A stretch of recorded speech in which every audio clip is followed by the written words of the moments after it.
7장 슬로브앗의 딸들에 대한 기록의 말씀을 읽고 우리가 이 말씀이 또 하나님의 구속사에서 어떤 의미인지 살펴보고 넘어가도록 하겠습니다.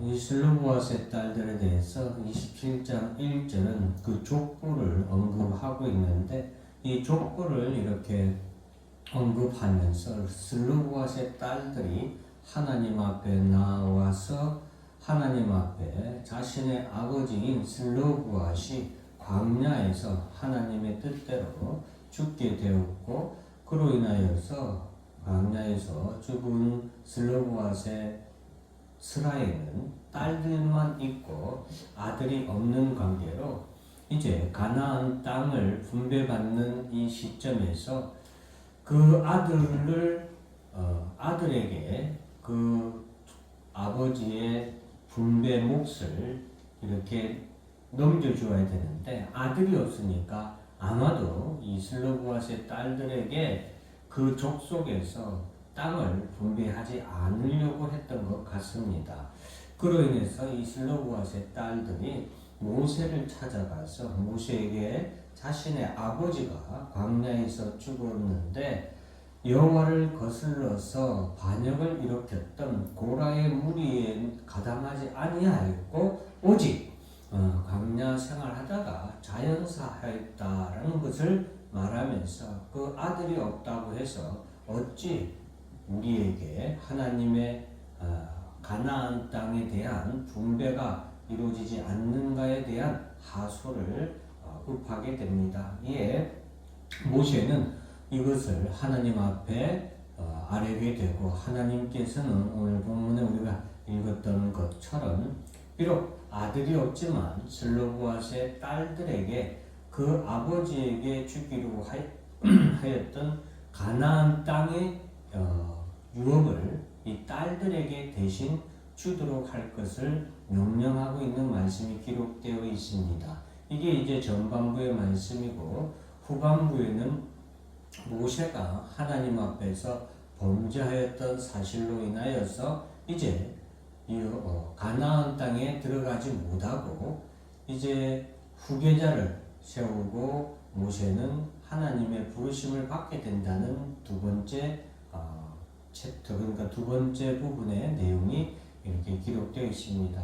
여기서 우리가 먼저 하나 알아야 되는 것은 슬로브앗의 딸들에 대한 기록인데요. 고대 사회에서는 가부장적인 그런 사회였습니다. 그래서 이 사회에서 여자의 신분, 여자의 위치는 어떤 정도였냐면은 아내가 남편을 부를 때에 그 남편을 어떻게까지 부르냐면은 신하가 왕을 대할 때처럼 남편을 대하거나 아니면은 노예가 그 주인을 대할 때에 그런 자세나 태도로 또는 그런 호칭으로 남편을 부를 정도로 남녀 간의 차별이 극심했던 것이 바로 이 고대 사회라고 할 수 있겠습니다.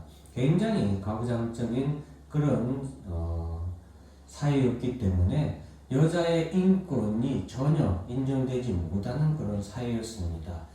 쉽게 말하면은 오늘날 이렇게 말씀드리면 여성분들이 굉장히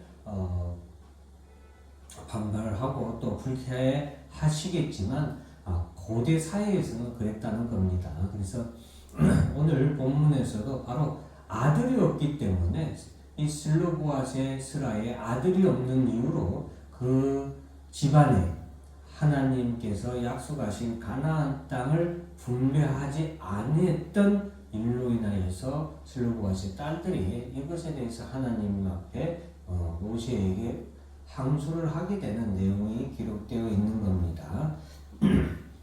자, 우리가 여기서 우리가 하나 얻어야 되는 것은 그리스도 예수 안에서는 모든 사람이 평등하다는 이 진리를 꼭 깨달아야 되겠습니다.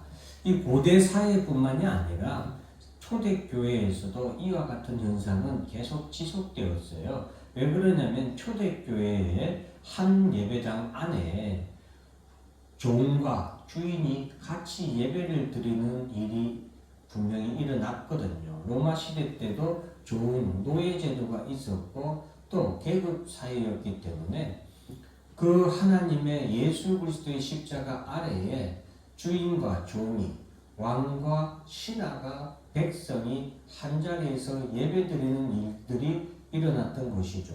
우리나라도 마찬가지죠. 우리나라도 계급적인 사회였기 때문에 조선시대 말기 때만 해도 우리나라에서도 예배를 드릴 때에 남자와 여자를 분간하여서 오른편에는 남자, 왼쪽에는 여자 이런 식으로, 그리고 가운데는 천막을 쳐서 남녀를 구분하는 그런 예배를 드렸거든요. 그만큼 이 가부장적 사회에서 우리가 이런 관습을 혹은 개념을 이렇게 타파하지 못하고 그렇게 실수를 하는 경우가 우리가 종종 있는데, 슬로보아스의 딸들을 통하여서 교회 안에서는 그 어떤 차별, 그 어떤 불평등도 있어서는 안 된다는 것. 그러니까 반대로 얘기하면 그리스도 예수 안에서는 참 자유가 있다는 것입니다. 죄와 사망의 권세로부터의 해방뿐만 아니라 이 사회의 잘못된 관습과 차별로부터의 진정한 해방도 예수 그리스도 안에 있다라는 사실을 우리가 알아야 되겠습니다. 그래서 사랑하는 성도 여러분, 교회 안에서는 결코 차별을 두어서는 안 되고 불평등을 두어서도 안 됩니다. 그것은 예수 그리스도를 믿는 성도들로서의 자세가 전혀 아니며 성경적이지도 않습니다. 아담과 하와를 지으신 하나님께서는 아담과 하와를 차별하거나 불평등하게 나누어서 지으신 것이 결코 아니라 한 몸으로 이루는 그 남자와 여자를 온전히 동등하게, 그리고 차별이 없이 평등하게 지으셨다는 사실을 꼭 기억하시길 바랍니다. 그래서 예수 그리스도 안에 있는 교회 내에서는 이러한 불평등이 없으면 안 된다라는 것을 먼저 우리가 알아야 되겠고, 또 하나는 하나님의 나라의 유업을 받는 것에서도 차별이나 불평등은 없고, 모든 사람은 하나님의 나라를 유업으로 받음에 있어서 평등하다. 이것은 하나님의 공평하시는 하나님의 속성과도 같다는 것을 우리가 기억해야 되겠습니다. 공평하신 하나님 앞에서 모든 사람은 남녀노소를 불문하고 그 어떤 사회적인 계급적인 차별이 없이 하나님의 나라는 유업으로 받게 되는데, 그 하나님의 나라는 다만 예수 그리스도를 믿음으로 말미암아 하나님의 나라를 받게 되고, 예수 그리스도 안에서는 이러한 불평등이 절대 일어나서도 안 되고 없다는 사실을 우리가 꼭 기억해야 되겠습니다. 그래서 오늘 슬로보아스의 딸들이 우리에게 주는 가장 큰 교훈은, 그 누구든지 예수를 믿기만 하면 하나님의 나라를 유업으로 받는, 즉 구원을 얻어 하나님 나라에 들어갈 수 있다는 하나님의 뜻이 오늘 슬로보아스의 딸들의 이 사건을 통하여서 우리에게 말씀해 주고 있는 것입니다.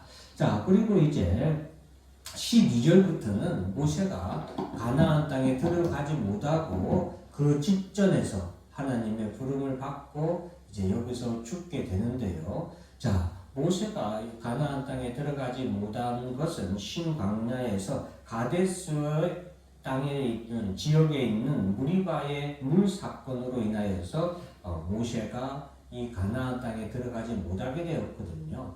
그 무리바의 물 사건은 이스라엘 백성들이 목이 마르다고 했을 때 모세가 그들 앞에서 하나님을 드러내지 아니하고 자신의 위대함을 드러내려고 했던 마음으로 이스라엘 백성들 앞에서 행했던 것을, 하나님은 그 중심을 보시는 하나님이셨기 때문에 모세의 그러한 어떻게 보면은 하나님의 영광을 가로채는 그런 죄를 하나님께서는 그때 아시고 그때 바로 징계하지 아니하시고 지나서 이제 모세가 가나안 땅 들어가기 전에 그로 인하여서 모세는 가나안 땅에 들어가지 못하게 됩니다. 우리가 이런 것들은 또 우리가 조심을 해야 됩니다. 하나님은 죄에 대해서 반드시 꼭 징계하십니다. 그래서 우리가 사랑의 하나님이라고 우리가 믿고 우리의 모든 죄에 대해서 다 하나님 앞에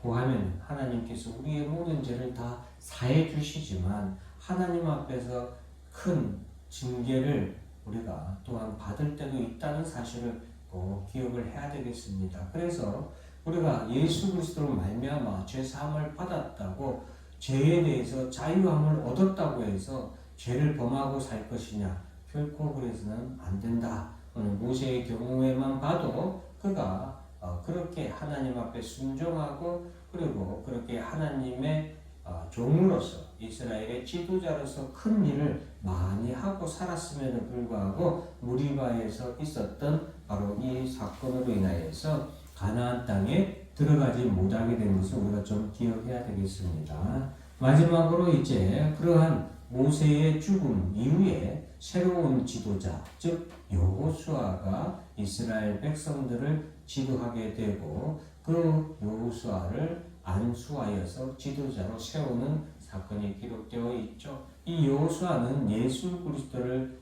예표하는 인물이라고 할 수 있겠습니다. 그래서 모세는 지금 14절에서 이와 같이 하나님 앞에서 하나님을 나타내지 못하는 죄로 인하여서 이스라엘 백성들을 이끄는 지도자로서 가나안 땅으로 그가 인도하지 못하고 죽었잖아요. 그러나 새롭게 선출된 여호수아는 그와 같은 죄가 없는 지도자라는 것을 우리가 알아야 되겠죠. 그래서 예수 그리스도는 바로 이와 같은 모세와 같이 하나님의 영광을 나타내지 아니하는 죄를 범하지 아니하고 오직 하나님의 영광을 나타내는 우리의 지도자요 또 우리를 가나안 땅과 같은 바로 하나님의 나라로 온전히 인도할 지도자로 이 땅에 오신 분이다라는 것이 바로 마지막 메시지라고 할 수 있겠습니다. 그래서 오늘 세 가지 살펴본 것 잘 기억하시고